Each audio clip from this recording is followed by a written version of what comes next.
Bradley D. Falchuk. Since your breakout hit Nip Tuck took television audiences to a new world of drama in 2003, you've been at the intersection of our nation's popular culture and social conscience. You have the distinction of being the co-creator, writer, executive producer, and director of the Fox series Glee, and co-creator, executive producer, and writer of FX Network's American Horror Story. Your work, noted for its edgy creativity and attention to cultural competencies, has received numerous Emmy nominations and Golden Globes and other awards and accolades. It is your imagination and capacity for storytelling that has transformed the entertainment business. Your work has brought new voices, fresh ideas, groundbreaking formats to the small screen, creating inclusive, diverse worlds that captivate millions of viewers and touch their hearts. You've led a new generation of writers, producers, directors, and artists to elevate the national conversation, proving that television can be engaging and entertaining without sacrificing intelligence or depth. Since 2009, Glee has garnered multiple awards for its combination of unabashed exuberance and tender teenage heartbreak. Variety magazine wrote that the show has, quote, helped to shape a global landscape of tolerance and acceptance among adolescents, giving encouragement to the LGBT community in a way arguably that no other TV series has ever done before. You also contribute to your own community in other ways as well. You're the co-creator of the Young Storytellers Foundation, which helps fourth graders in underserved arts-poor Los Angeles public schools to write their own screenplays and bring in famous actors for stage readings. A 93 graduate of Hobart College with a bachelor's degree in English, you've supported the Salisbury Center's Career Services Los Angeles program. And through your important work, our students interested in careers in the entertainment industry, you've served as mentor and role model for our students. And so for your imagination and courage, for your many successes as a writer, director, and producer, for your mentorship of Hobart and William Smith students, and for the critical role you have played in uplifting the hearts and minds of the American public, we honor you, Bradley Falchuk, today. And so, with Glee, it is my privilege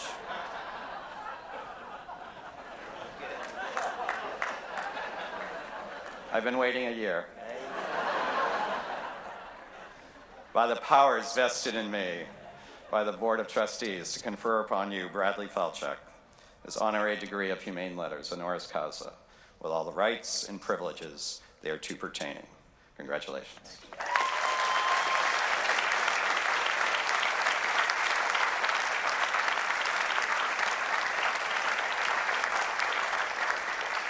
Ladies and gentlemen, to deliver today's commencement address, Brad Falchuk. Come on. All right. This is a bit of a choker here. Hi, everybody. This is cool. Good morning. I want to thank President Guerin for inviting me to do this today, and for the trustees for this amazing honorary degree. Humane Letters is funny because I feel like I'm responsible for so many inhumane letters and it's given into the world. But you know, this is a particular. I love you guys. I love this. I can't.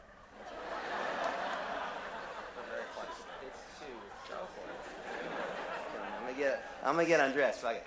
All right. So,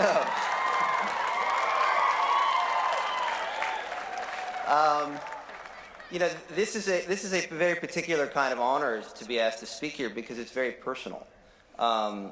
It's a rare day when you're given the opportunity to measure the passage of time in your life. And as I walked through campus yesterday, I was really struck by the flashbacks that were coming to me. It was like some kind of emotional time machine. I could feel my college-age self walking alongside me and reminding me who I was then, how I've changed, the journey of choices that I've made from then until now that has brought me here. It was a powerful healing, actually. It was a very big deal, and it's a great gift all of you have given to me. And it's the gift of perspective and the gift of memory and really the gift of an acknowledgement of a life well lived so far. And I really want to thank you for that. And I want to thank my parents and my nieces for coming to be here for it, because it means a lot to me. I mean, it weren't for them, there are really only about 10 commencement speeches that can be given. When you look at it, like you got like your follow your passion, and then you've got your be the change you want to be in the world. That's a big one. That's honestly, I was researching. It's like 60% of commencement speeches are be the change you want to be in the world. You got your future belongs to you, and like don't be a dick. Like those are the big. Those are the big ones. Like, it's like anyone's going to come and they're going to basically tell you the same thing, and it's because life isn't really that complicated. It really isn't. It's like if you tell the truth and you're kind to people and you make sure you don't do anything too stupid with your body, you're really going to be okay. Things are going to work out okay. It's really that simple of a life. And in my experience, you get to be your age, 21 years old or so, and it's really not about learning anything new. It's about learning these things again for the first time over and over until finally it sinks in and you get it. And so when I look back on the 20 years that brought me here from when I sat where you was, because we're just inches apart, you and I, I mean, I was right there. And I said, what would I tell myself? What is if I spun the wheel of commencement speech fortune, what would I want it to land on? Which platitude would I want to land on, and which one would I want to hear and really get for that first time? And the answer I came upon was failure. Because if I have one wish for all of you graduates, every one of you, it's that you all fail miserably. Every one of you. No, do it. Please do it. For me. Because I hope you crash and burn. I hope you get fired. I hope someone breaks your heart in the most horrible of ways. It's not funny, I'm serious. I hope you find yourself one day on the floor, metaphorically bloody, hopeless, and sobbing over a dream that didn't come true. And this would be my graduation gift to you. And look, I'm a storyteller, and what I do is I create heroes. And I can tell you that heroes are not born out of glory and success. They're born out of the dark heart of failure. And I speak from experience here. When I first got to Hobart, I'll tell you a Hobart story because we're here at Hobart, right? You'll get it. So I got plenty of failures to talk about. We could be here all day. We'd be here for a week.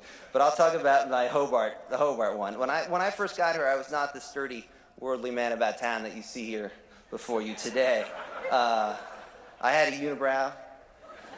I wore my hair in it was like a pompadour kind of thing that I had to blow dry every day. And it was the early 90s. I was absolutely terrified. Like I had no idea where I fit in. And I charmed my way through, but it was very much a life lived through molasses. It was very slow. It was very tedious. It was very hard. And I learned an enormous amount from the great professors here, like Professor Lyon, one of my great mentors, and Robert Gross. But in terms of if you want to look at my social life, it's the library back here. They used to have these little rooms in the library. I don't know if they still do. They had VHS players. You guys know what a VHS player is? Okay. They played these things called videotapes. And the library, you could check out movies. And so I spent most of my time in those little rooms watching these movies. And it wasn't like I was learning how to be a filmmaker, because I didn't really know I wanted to do that yet, or at least I wasn't willing to admit it. I was looking to learn how to be. I was hoping that the leading men on the screen would give me some answers about how to be smarter, how to be more confident, how to get girls, and it was mostly how to get girls. I'll be very honest with you. I was a college kid, but I like this one over here. She's feisty.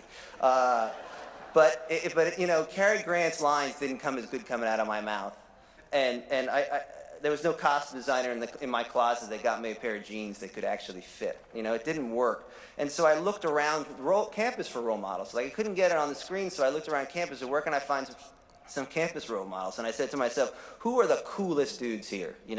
Who are the ones that clearly have it figured out? And if I could be like them, then surely the world will reveal itself to me in all its glory. So I quickly identified two groups of guys. One was these athletes, and they were, these stud athletes. And I was like, yeah, those guys are cool. But then I was like, yeah, but I have zero athletic ability.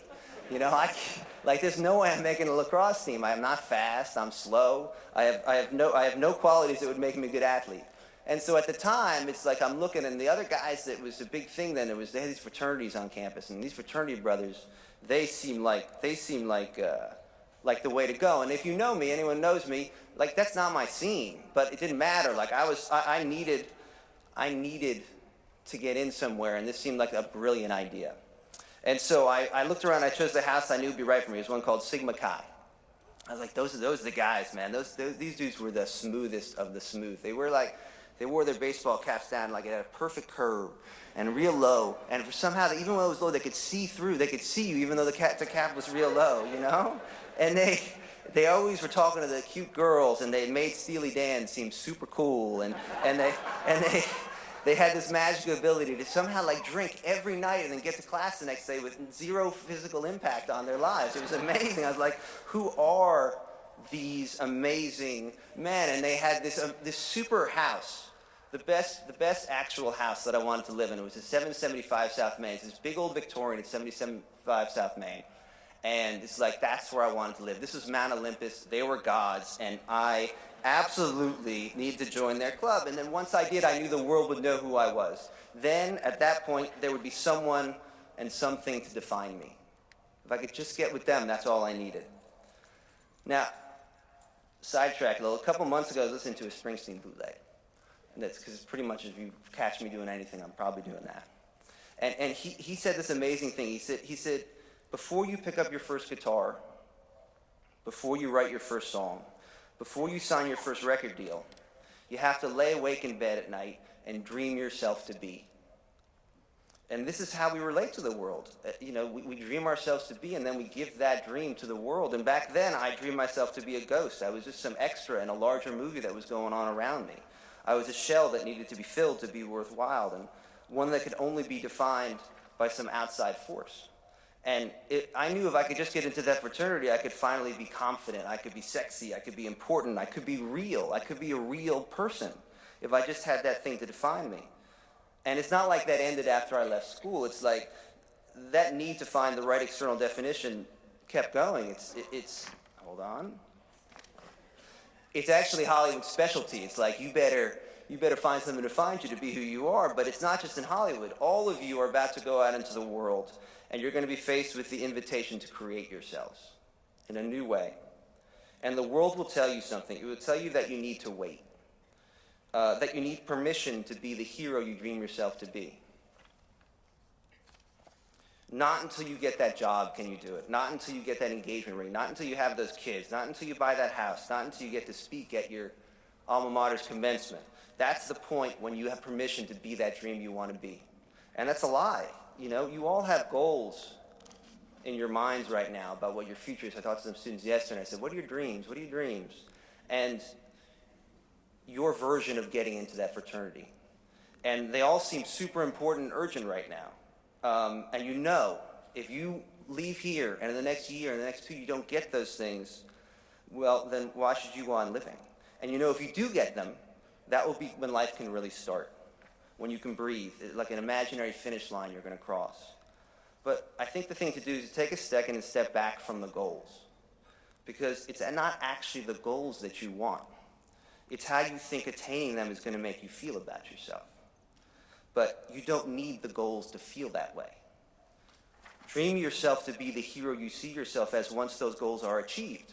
So before you get that job, before you meet that great person to share your life with, the thing that you think will make you finally feel confident, just be confident, be sexy, be important.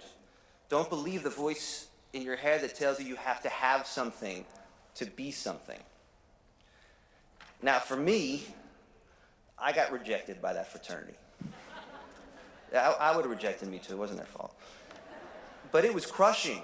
I was destroyed. And if I had the emotional maturity at the time, I would have cried. Because to me at the time, what was the point of staying in school? My fate was to remain an invisible outsider. And this was clearly not just a one-time thing. This was proof that rejection was my future. It was my destiny. It was going to keep on happening over and over. And so I was lost. And at this place of total despair, when I had nothing left to lose, I decided to tell the world a secret that I'd been carrying. It was the thing that I'd been hiding away for fear of ridicule and rejection, some sense that my dream was for other people and not for me. But I was already in pieces on the ground. It's not like I could get any worse. I was shameless at this point. I'd lost everything as far as I'm concerned. And so I did something I always wanted to do, but was afraid to admit. I took an acting class. Right over there, right on the corner, literally right over there, with Professor Gross. And that acting class was good. And it led to a second one. And it led to another, and more theater classes, which led to me writing a play, which I then put on here, right here. And then I was very confident about that. It went well, and so I made a movie here, which I also shot all around campus. And that short film got me into film school out in LA, which led to a whole bunch of other cool stuff that has been very well chronicled, which you all know. And that failure, that rejection, and that decision to take from that shameless failure and do something that I really believed in led me to yesterday. So yesterday I was greeted at the airport by the handsome and charming Bob O'Connor. And I was brought to campus as a guest of honor. I ate with President Guerin and some of you guys amazing students, and we had a good talk. And I was really toured around campus, a returning hero. And then, here's the good part. And then I found out where the colleges put up the distinguished guests who were visiting campus.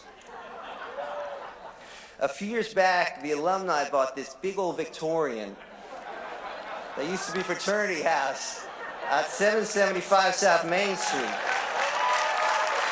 I know, right? Yeah. And they just handed me the keys and said, "Welcome home, please. Whatever you need." I have this wonderful doctor in Los Angeles named Dr. Siddiqui, and the other day he sent me a picture of an archer. And the idea of the picture being that when you pull the string of a bow, the potential energy is created in the bending of the bow. The more the bow is bent, the more potential energy you create. Let's do it this way. So failure and challenges, they're just the bending of that bow. The bigger the failure, the more potential energy you have created. And then you have a choice. What arrow will you put in that bow? Will it be one of resentment and anger and self-loathing and negativity? Or will you dream yourself to be an arrow of opportunity and confidence and hope and wisdom and, most importantly, of generosity? The choice is really yours. So yes, I hope all of you fail miserably. I hope you lose out on the love of your life and don't get your dream job. I hope you buy a haunted house, or at least one with a bad mold problem. I hope you sprain your ankle right before some huge event like a climbing trip you've been training 6 months for. This is my message to you all, is go forth and fail. Dream yourself to be the heroes your teachers and friends and families already know you are. And I think I speak for all of them and all of us here, that I can't wait to see the dreams your dream to life in the world. Thank you all for this, and I really hope every one of you, it would be close to impossible, you'd all live very long, get a chance to come up here and do this, because it's an incredibly powerful and transforming experience, and I'm grateful to all of you. And good luck and congrats, and go for it. Thank you.